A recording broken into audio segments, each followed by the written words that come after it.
இயற்கை மனிதனுக்கு கழிவுகள்னு எதையும் கொடுக்கறது இல்லைங்க. மனிதன் தான் தன்னால பயன்படுத்த முடியாததெல்லாம் கழிவுகள்னு ஒதுக்கி வச்சிட்டான். அப்புறம் அதை அப்புறப்படுத்த கஷ்டப்படுறான். வேளாண் கழிவுகள்னு ஒதுக்கி வைக்கப்படும் பொருட்களை தூளாக்கி முழுவதும் பயன்படுத்தக்கூடிய உரமாகவும் எரிபொருளாகவும் மாற்றும் இயந்திரத்தை வடிவமைச்சிருக்காரு விவசாயி நடராஜன். என் பேர் நடராஜன். பொள்ளாச்சி வட்ட சின்ன கிராமத்தை சேர்ந்தவங்க. நாங்கள் பரம்பரை விவசாய குடும்பம். நாங்கள் இது வந்து ஒரு 10 வருஷம் 12 வருஷத்துக்கு முன்னாடி வந்து டிராக்டர் தொழில் பண்ணி வந்து விவசாயம் பண்ணிட்டு இருக்கிறேன். இப்போ இதில் என்னன்னா, இன்னைக்கு வந்து தென்னையில் விவசாயத்தில் வர கழிவுகள் தென்னை, முருங்கை, மா, சப்போட்டா, கொய்யா, எல்லாம் வந்து பப்பாளி, இந்த மாதிரி எந்த செடி எந்த மரம் இருந்தாலும் கழிவுகள் அதிகமாக சேரதுனால இந்த கழிவுகளை அப்புறப்படுத்த முடியாத சூழ்நிலைக்கு இது உரமாக பயன்படுத்தலாம் அப்படிங்கிற ஒரு நோக்கத்துக்காக இது தீ வச்சாலும் மண் வளம் பாதிக்குது, குமிய போட பாம்பு வலி நிறைய ஏறிடுது, கழிவுகள் எல்லாமே உரம் பண்ணணும் அப்படிங்கிற ஒரு நோக்கத்துக்கு மண் வளத்தை பாதுகாக்க வேண்டிய இயற்கை வளத்தை பாதுகாக்க வேண்டிய இந்த மிஷினை வந்து உருவாக்கி செஞ்சு கொடுத்துட்டு இருக்கிறோம்.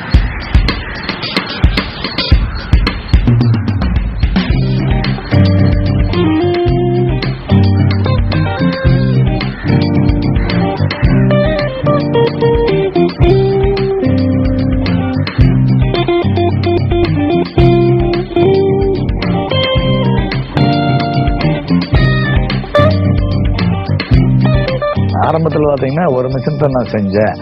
அந்த ஒரு மிஷின் வந்து நம்ம தோட்டத்துலேயும் மட்டும் தான் ஓடிச்சேன். மறுபடியும் வந்து நான் வெளியில் செய்ய கொடுக்க ஆரம்பித்தேன். அப்போ ஒவ்வொரு விவசாயம் வாங்கிட்டு போய் அதை பயன்படுத்தி என்னென்ன குறைன்னு சொன்னாங்க. அந்த குறையிலெல்லாம் நிறைவேற்றி வேண்டி இப்போ ஒரு 5 மாடலுக்கு நாங்கள் மாறிக்கிறோம். எல்லாத்துக்கும் செஞ்சு எல்லாத்துக்கும் கொடுத்து இப்போ எல்லாம் வந்து 5 மாடல் சக்ஸஸாக ஓடிட்டு இருக்கு. ஃபர்ஸ்ட் மாடல் ஸ்டார்டர் வந்து தென்னையில வந்து வர்ற அனைத்து கழிவுகள் தென்னை மட்டை, ஓலை, பாலை, மற்ற வந்து பன்னாடை, குறும்பை, தேங்காய், ஆகாத தேங்காய், கோக தேங்காய் எல்லாமே வந்து தூளாயிது. 1 மணி நேரத்துக்கு கிட்டத்தட்ட வந்து ஒரு 3 டன் வரைக்கும் இதில் அரைச்சி இயற்கை உரம் பண்ணலாம். ஹெக்டேருக்கு வந்து 9 டன் 8 டன் ஒரு வருஷத்துக்கு வேஸ்ட்டாக போகுது. இது தீய வச்சு அழைச்சோம்னா பொருளும் வேஸ்ட் ஆகிடுது, மண்ணும் பாதிக்காது.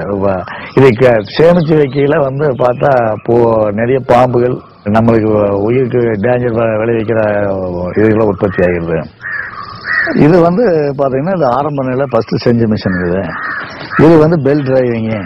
இதில் 3 பெல்ட்டு சிகேடி பெல்ட் ஓடுது. இது வந்து பெரிய புள்ளி, இது சின்ன புள்ளி. இது வந்து டிராக்டரோட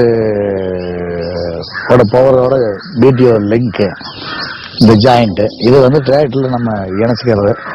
இது கிட்டத்தட்ட டிராக்டர்லேருந்து எடுக்கையில் ஒரு 500 வரும். இதில் வந்து ஓடையில் 1500 RPM ஓடும். இதில் 2 பேரிங்கு, அதில் 2 பேரிங்கு. உள்ளே வந்து ஒரு பெரிய வீல். அந்த வீலில் வந்து ஒரு 6 பிளைடு நாங்கள் செட் பண்ணிக்கிற ஹெவியான பிளைடு. இதில் மவுத்து, இதில் டெலிவரி, இல்லை எதை போட்டாலும் கட் பண்ணி வெளியே கொடுக்குறேன். இந்த 3 லிங்க்கு வந்து டிராக்டரோட அட்டாச் பண்ணிக்கிறது. எங்கே வேணாலும் தூக்கி எடுத்துக்க ஈஸியாக கொண்டு போய்க்கலாம்.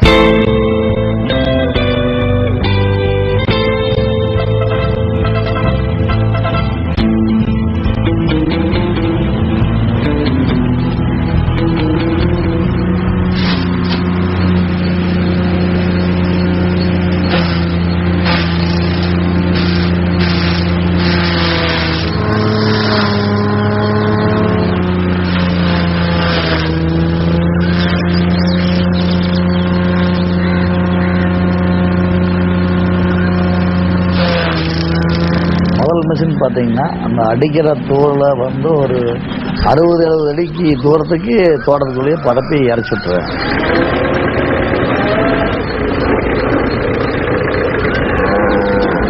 ரெண்டாவது வகை ஷட்டரில் பார்த்தீங்கன்னா வாழை, தென்னை மட்டை இது 2ஐயும் போட்டுக்கலாம். 1 ஏக்கர் வாழை இன்னைக்கு சுத்தம் பண்ணுறதுக்கு 50,000 செலவாகும்.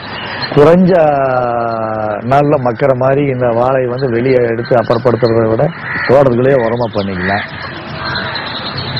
இதை 3 பின்னு பார்த்தீங்கன்னா டிராக்டர் லிங்க் பண்ணி எங்கே வேணாலும் ஒரு இடத்துக்கு தூக்கிட்டு போய் ஈஸியாக வச்சுக்கலாம். இது வந்து பிடிஓ டிரைவிங்கு.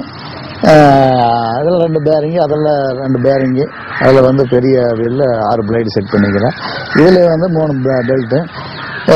இதில் வந்து மவுத்து, இதில் வந்து வேஸ்ட்டு போட்டுக்கலாம். இது வேஸ்ட்டு எந்த வேஸ்ட் போட்டாலும் இந்த கழிவு வந்து லோடிங்கு, அந்த லோடிங்கு வந்து டிராக்டருக்கு, ட்ரெய்லருக்கு, எதுக்கு லாரிக்கு எதுக்கு வேணாலும் ஈஸியாக லோடு பண்ணுறோம். இந்த மாடல் வந்து இந்த பைப் நாங்கள் செட் பண்ணிக்கிறோம்.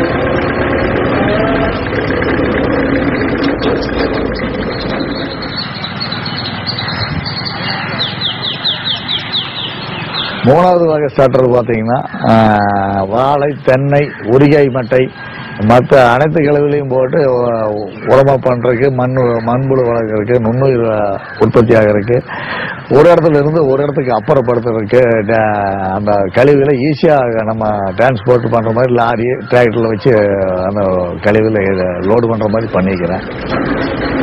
இதை இந்த சேம் எல்லாமே இதுதான். ஒரு இடத்துல இருந்து ஒரு இடத்துக்கு எடுத்து ஈஸியாக டிராக்டர்ல கொண்டு போய் லிங்க் பண்ணிக்கிறேன். அதை விட கொஞ்சம் ஸ்பீடு இன்க்ரீஸ் பண்ணிக்கிறேன். கட்டிங் ரொம்ப பொடியாக வரும். இது கொஞ்சம் மாறுதலாக இருக்க வேண்டி இது ரிவர்ஸாக உழுகிற மாதிரி பண்ணிக்கிறேன். ஈஸியாக கலெக்ட் பண்ணிக்கலாம்.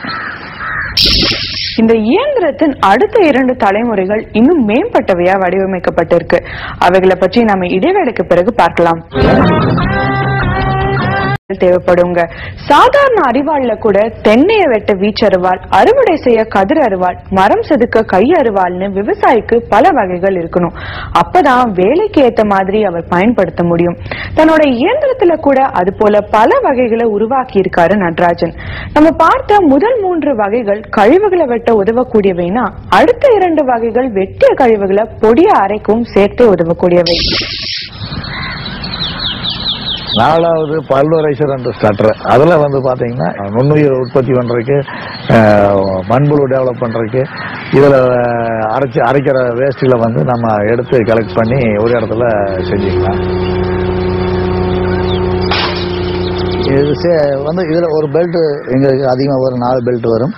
இது சேம் அதே தான். ஆனால் ஸ்டட்டர் அண்ட் பல்வரைசர் இதில் ஒரு 6 கத்தி இதில் கட் பண்ணி போட்டு ஒரு 30 பிளைடு அரைச்சி இதில் எந்த தோல் போட்டீங்களும் வெளியே பொடியே வந்துடு.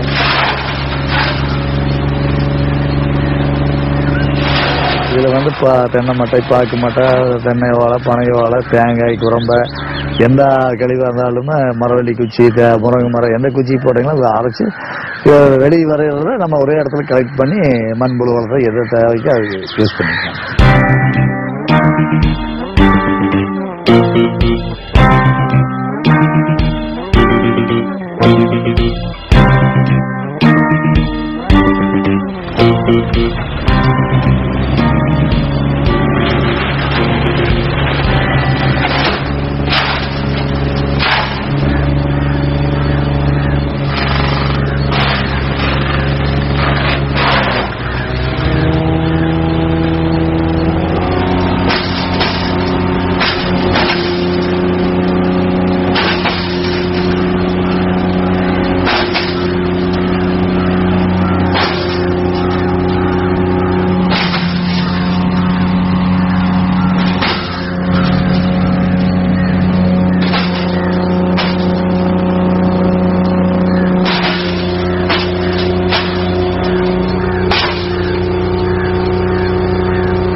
அஞ்சாவது வகை ஸ்டார்டர்ல பார்த்தீங்கன்னா இதில் அடிக்கிற பவுடர் மண்ணெல்லாம் மிக்ஸ் பண்ணிடலாம். நீர் வளத்தை இழுத்து ரொம்ப நாளைக்கு, ஒரு 15 நாள் 20 நாளைக்கு நம்ம நீரை சேமிச்சு வைக்கக்கூடிய தன்மை அது ரொம்ப அதிகமாக இருக்குது. அதுக்காக இந்த மிஷின் எல்லாத்துக்குமே தேவையா இருக்குது. அனைத்து கழிவுகளும் எந்த கழிவு போட்டாலும் இது உடனே மக்கக்கூடிய தன்மை பண்ணி கொடுக்குது. இதில் இதே மாதிரி டிராக்டரில் லிங்க் பண்ணி இந்த 3 லிங்க் எடுத்துக்கலாமுங்க. இது பிடிஓ கனெக்டிங்கு, பெல்ட் ட்ரைவிங் எல்லாமே. இதில் ஒரு பெல்ட்டை நான் எக்ஸ்ட்ரா கொடுத்துருக்குறேன். இதை 6 பிளைடு செட் பண்ணி உள்ள ஒரு 50 பிளைடு அரைக்குது. கிட்டத்தட்ட இந்த சேம் எல்லா மிஷின்லையுமே பார்த்தீங்கன்னா இந்த இருக்கிற பிளைடு ஒரு 5000 மணி நேரம் தேய்மானம் இல்லாமல் ஓடக்கூடிய சக்தி இருந்தது. இது மணிக்கு 4 டன் மட்டும் கட் பண்ணி பவர் பிளான்ட்டு, பெரிக்கெட்டு, ஃபயர்வுட்டு, விவசாய நிலம், மண்புழு வளர்த்துறது, மற்ற அவங்க என்னென்ன தேவைக்கோ அது மாதிரி இவங்க அது யூஸ் பண்ணிட்டு இருக்கிறாங்க. இதில் ஒரு நாளைக்கு கிட்டத்தட்ட 50 டன் வரைக்கும் அரைச்சி வெளியே சேலுக்கு கொடுத்துருக்குறாங்க. இதில் பார்த்தீங்கன்னா பேட்டரியோ, மோட்டாரோ, மின்சாரமோ தேவையில்லை. டிராக்டர் சக்தியோட பயன்படுத்தி ஓட்டுற மாதிரி நாங்கள் பண்ணிக்கிறோம். அதில் எல்லாம் பார்த்தீங்கன்னா மவுத்து சிறுசாக இருக்குது. இந்த சைஸில் தென்னை மட்டை ஈஸியாக உள்ளே போகிற மாதிரி பெரிய ஏதாச்சும் கனமான பொருள்கள் உள்ள ஈஸியாக நிறைய உள்ள கொடுக்குற மாதிரி நாங்கள் பண்ணிக்கிறோம். அது எல்லாமே இல்லாத மாதிரி இதில் அரைக்கிற வேஸ்ட்டை அப்படியே பேக் பண்ணுற மாதிரி இந்த மவுத்து நாங்கள் செட் பண்ணிக்கிறோம். இது இப்போ எல்லாம் இதுதான் ரொம்ப விரும்பி வாங்கிக்கிறோம்.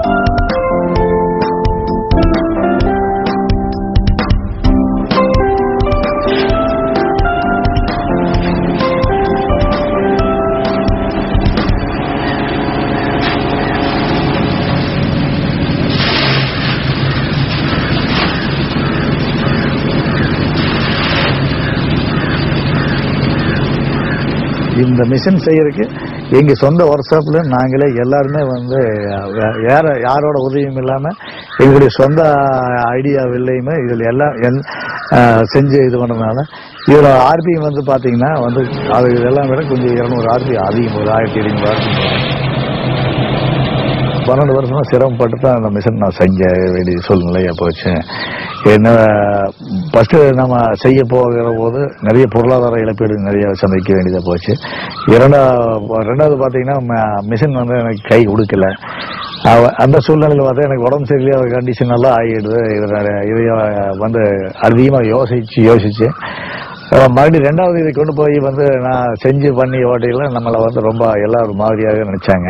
இது தென்னையருக்கு மட்டும் விவசாயிகளுக்கு மட்டும் இது தேவை அப்படின்னு பல முயற்சி பண்ணி பல இழப்பீடுகளை சந்திச்சு கடைசி ஒரு நிலைமையில இந்த ஒரு 4 வருஷத்துக்கு முன்னாடி ஒரு மிஷினை பண்ணி எனக்கு ஒரு கவர்மெண்ட்லயும் சரி வெளியிலேயே ஒரு 3-4 அவார்டு கொடுத்துருக்காங்க. இப்ப வந்து நான் இந்த கவர்மெண்ட்டுக்கே மிஷின் நான் சப்ளை பண்ணிட்டு இருக்கேன். உலகம் மனிதனின் ஒரே வீடு என்றால் இயற்கை தான் அவனுக்கு நிரந்தர தாய்மடி. இயற்கையின் வளங்களை சரியான விதத்துல பயன்படுத்துறதும் பாதுகாப்பதும் நம் ஒவ்வொருவரின் கடமை. இன்னும் பல நல்ல கண்டுபிடிப்புகளோட அடுத்த வாரம்